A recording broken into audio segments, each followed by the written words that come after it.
question went now. Okay, Shri. There are some examples of hunting in Mahabharata, etc. Dronacharya asks an Arjun to shoot the bird. Then you have Yudhishthir, Ashwatthama sacrifice, Ashwamedh sacrifice, horse sacrifice. You also have Pandavas exile, where they references to their hunting for eating meat, all these things. Alright, so first to begin, there are certain, especially Kshatriya, the warrior class, they are allowed to hunt, etc.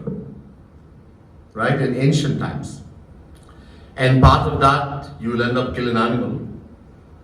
But whatever animal you kill, number one, you have to eat it. You can't just kill it. Number one. Number two, prayashchit karma. By killing, you have to do prayashchit. There are many rituals that you can perform written in the Vedas to be forgiven for a sin. Even killing a cow. Even killing a person, there's certain type of prayashchit karma, repetitive action you can perform to be forgiven. In ancient times, Satyug, Treta Yuga especially, even to an extent in Dwapar, but Kali Yuga, impossible. You cannot. So the Ashwamedha Yagna, yes, there was this horse sacrifice, and when you do the horse sacrifice, you're going to eat it afterwards, yeah. But that was only for those ages. And there were rules and regulations. And there was prayashchit karma. That is impossible in Kali Yuga. So those things, we cannot just read the scripture and see something is written and think I can do it too. There are prohibitions. You cannot shed blood in this age of Kali Yuga. You cannot do any kind of sacrifice. If you have to sacrifice, there were saints who sacrifice fruit. They do coconut, etc. You cannot do animals and all these things anymore.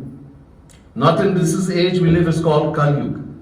Because we cannot perform those prayashchit karma, those repetitive actions, etc. Right? The kind of sins we are going to commit is good. And this is a big mahasin, mahapa. So this is strictly prohibited in this age we live in Kali Yuga. There are, as I said, certain rules like for Kshatriya, etc. in different ages. There were certain provisions where they can do certain things, but they had to perform the prayashchit karma also, the repetitive action, or else they will suffer the sin. It didn't mean that they did it and they didn't suffer the sin.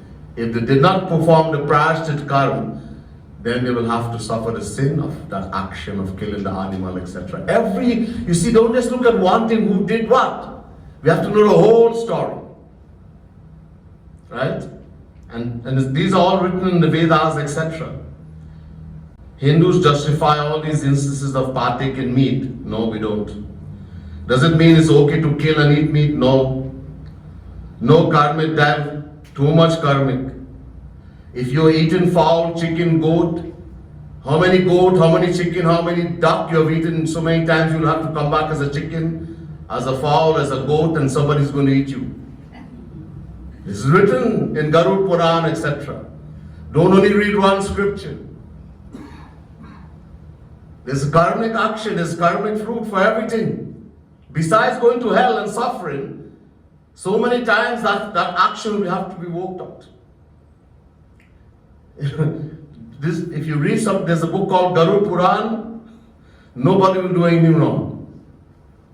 The kind of punishment you get. Right? The kind of punishment you get for doing these things. So there's nowhere in any scripture that justifies Hindus to eat meat or kill animals. Nowhere. Hindus are the most loving, kind of any type of religion. Because we see God everywhere, in everything. And we know the soul exists. A true Hindu. Hindu doesn't mean someone born because my father was a Hindu and I'm a Hindu. No, no, no. That doesn't make you a Hindu. One who follows the principles. Who goes according to the principles. Right? And there's a lot. Don't look at an example and say this is what Hindus do. There's a lot of story behind that, a lot of philosophy behind that. You have to know the whole thing. And how do we get to know that? We go to Guru, we go to a saint. And he will explain to us. Then we'll understand. So there's no way in Hinduism which justifies killing animals. If there's a time of famine and there's no food available, only something and then what you're going to survive, then you have no choice. Yes, that's also written. Then you have no choice. But nobody can say I am in Singapore and I have no choice but I have to eat a duck. Really?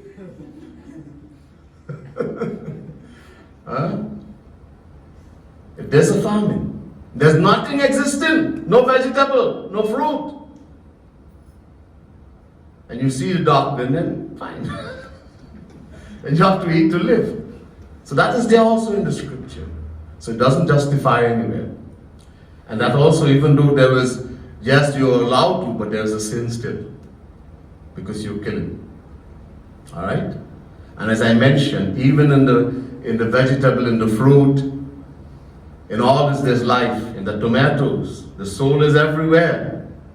So to be forgiven, that's lower one. Higher is bigger sin. The elevation of life form, the greater is the sin. If we kill a human being, it's the biggest sin. So vegetable also, fruits, etc. So to forgive for that sin, Shri Krishna says in the scriptures, give me 10% of your own. Dashansh. How to be forgiven? For eating the bag and the bora, because this also has life, soul. So the scriptures says we are supposed to give 10% of our earning, dashansh, in charity. Then we can wipe that out. And not only do we give 10% in charity, the patra is the vessel. Deshe patra chakalitra tatdanam satvikam smitam. Chapter 17 verse 20 Gita. Shri Krishna says, according to the vessel, when you give that charity, that's the fruit you're going to get.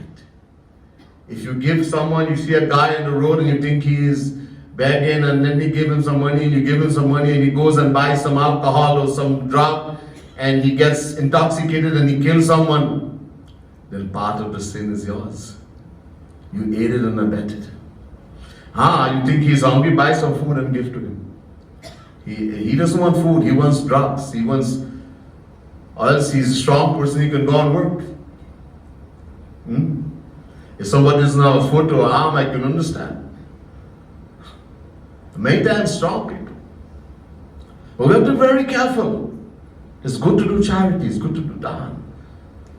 But the vessel, according to the path of Shri Krishna is saying in Gita chapter 17 verse 20, patra ke anusar. So all this is important. So as I said, I'm not going to go in great detail. So already after 9, there's